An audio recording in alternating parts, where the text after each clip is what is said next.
Okay, yeah, so just to get the main point out of the way, for those that don't know, you connect Jumpstart, where I have no style, but I do have the 3x multiplier from being in the air. But if you connect Jumpstart to an enemy, and it goes off, then you oftentimes will get a lot of style. However, this is not consistent. If instead I did this to this instead, give them a ton of health so they don't die from it, because that's an unfair comparison if they die to it. If I instead do it to this virtue,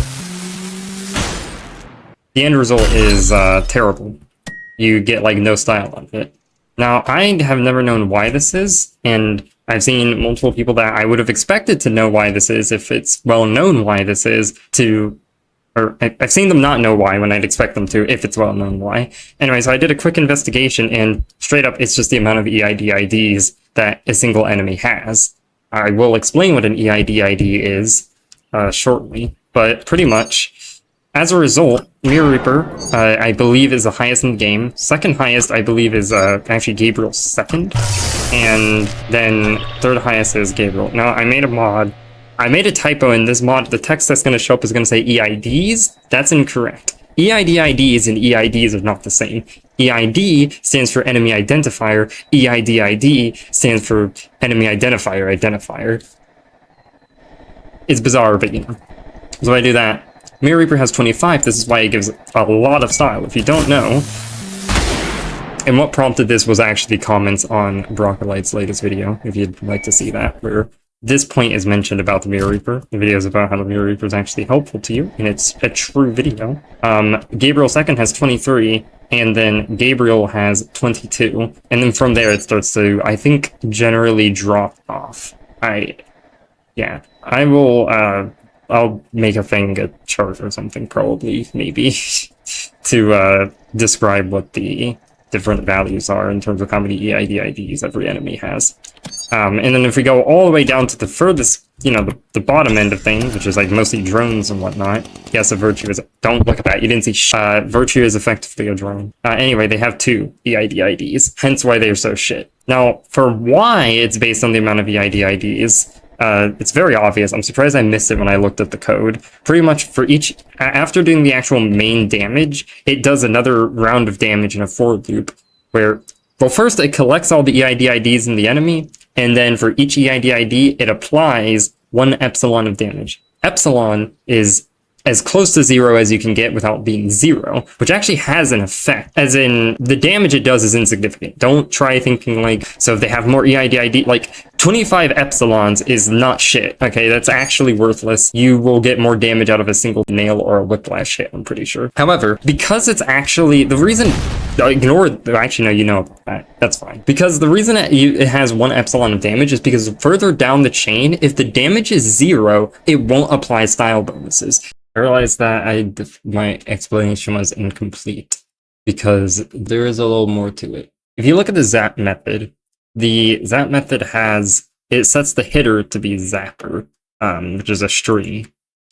And anytime an enemy gets hit, if the hitter is zapper, then it will apply unless they're dead, it will apply the zapper hit style bonus. So if it doesn't kill them and the hitter is zapper, then it applies the zapper hit style bonus, which is worth 60 points.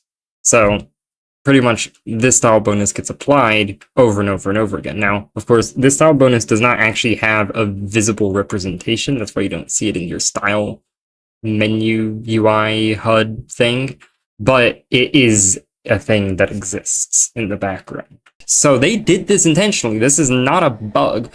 If it is a bug, I don't know how they did this on accident. I have no idea. I cannot see how this possibly could be an accident. Yeah, so I'm going to quickly go over what an EIDID is because that's not like immediately clear. So an enemy identifier is a class that every enemy in the game has. Largely defines generic concepts like health, something else. Oh yeah, like it has like flags for if they're sandified, if they're a puppet, it's just got some common stuff that a lot of enemies in the game have. So that's what an enemy identifier is. An enemy identifier, as its name suggests, identifies the enemy identifier, but rather for just like a specific part of it. So like for Gabriel, for example, the head The head collider has an enemy identifier that will then point a raycast that hits Gabriel. It'll point it to their main enemy identifier. The legs probably also have such, and that would be why Gabriel has so many. So I actually also have a thing. This isn't the greatest visualization, but does it give an idea? Oh, the wings count towards it. I haven't actually looked at this. So the wings count towards it. And that is also in part why they have so many. But yeah, you can see that the arms have 1, 2, 3 each. The head seems to just be one enemy identifier. Then there's 1, 2, 3, 1, 2, 3. There might be another one like underneath the, can't really tell, but yeah. So pretty much that's basically it. It's like, it's not actually every joint on an enemy though, because if it was, I believe the hideous mass would be more. But the thing is, right, a lot of the hideous mass joints don't need enemy identifiers. They only have 9. A lot of hideous mass joints, however, do not need enemy identifiers because you can't even shoot this entire part of it. So this doesn't have anything. On the contrary, the Mirror Reaper has 25 because it has a lot of joints, a lot of bends, and a lot of... It's all shootable. You can shoot every part of the Mirror Reaper, and so it has a ton of enemy identifiers. And that is why it gives you so much style compared to anything else. However, there is a catch, right? Because Schism. Let's take a look at a Schism. Wow, 15. That's actually, I mean, it's not insane, but like, you compare it to a Swords Machine, that's the same amount as a Swords Machine. So surely Schism would be good. Well, a Schism will die to it, but what if it was Radiant, right?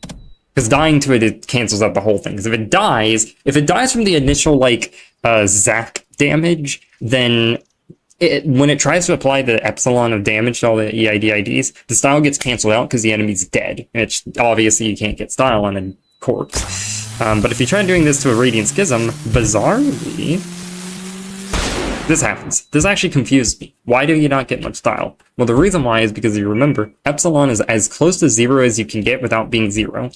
Radiant enemies, the way that this health radiance works, and notice that it's 2.5x. The way the health radiance works, from what I know, is it just applies by literally, like, reducing the damage by a certain amount. And that's how the health radiance works. So if an enemy has 2 times radiance or more, you will get no extra style. The style you get from Jumpstart will be bad, because epsilon will be reduced to 0, causing there to be no style for me. So if I take them, if I give them normal radiance, I will still get a ton of style, because with this normal radiance, it's not being reduced to 0 yet. But if I give them 2 times radiance, I didn't mean, the health doesn't matter. Okay, you're gonna have to trust me. If I give them 2 times radiance, as you see, no more style. But once again, I mean, I did get style, but not much, because I only got style for the initial burst of damage that is more than 1 epsilon. If I give them that 1.5 times, once again I get ultra kill rank. So yeah, that puzzled me for a brief moment, and so that's pretty much it. That is pretty much, that's the grand reason. I don't know if this is like documented on a wiki somewhere or anything. If it is, then I don't know. I don't read wikis. I investigated this myself, which is why this mod exists. The visualization actually is just so I could help explain what an EIDID is. I already do what an EIDID is because it's relevant to like mods that I'm making. So I actually wanted to mention something as well that I found that I thought was an interesting thing. So something about Swords Machines that's kind of unique is that they, if you don't know, they actually lose this arm if they take enough damage. So if I just damage them enough, you see they lost that arm. They had 15, they now have 12. So jumpstarting a Swords Machine who has lost its arm is actually worse than jumpstarting a Swords Machine that has its arm. So if I do this, I only got the statistic from Chaotic, so this is going to have an advantage. If I do this instead to this Swords Machine from nothing, I actually go all the way up to Shitstorm from nothing. So yeah, if you somehow have the option, you want to pick a Swords Machine that has its arm intact, not one without its arm intact.